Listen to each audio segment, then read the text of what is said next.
Mammy Mako. No comedy, you should have a brochure. Now I didn't come out and come out after I can come out and come in. If I got a good woman. I'm not going to hire you, China. Yet you money won't you?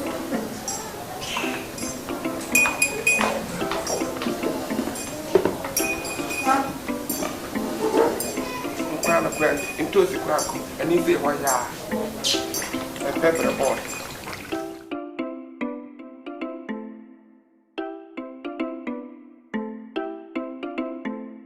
But I'm in that group.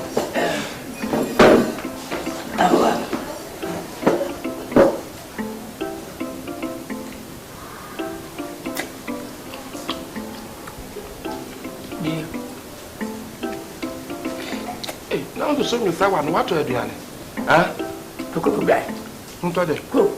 I'm a tower. Then I won't tell you, master.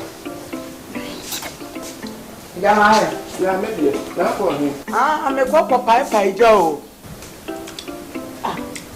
What's up with you?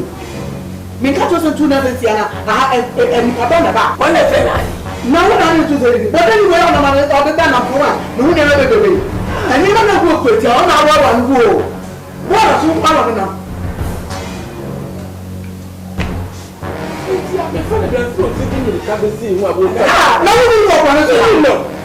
Wait. What is the same that I'm not sure so cool? Every judge. Hey, Fiaco. Fiaco, a rod. Just like that.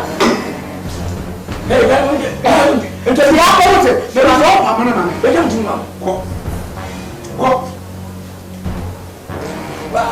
Why, Chairman? I don't go about 7. I don't know. Never can tata there. Who pay that 7? Never be a matter. No, come on, 7. 1 hour. Can't stop one. And what's it? Me, trouble. Now, what we are, I don't forget into one. No one knows what I say. I didn't go for me. A force say, for never we are just we are for. And I'm the gates are 2 and no crowd. Too much maybe other. There be a yard, yes, sir. Why not? Me, therefore, I'm not sure this war. What me couldn't in out to say, when we said about asthma and about TD. I don't know about flock. Why not? My trade than a salmon. Mission flock. No flock. What's the free support? You know, I have a 2 and a half. Hey, you don't even out to ya.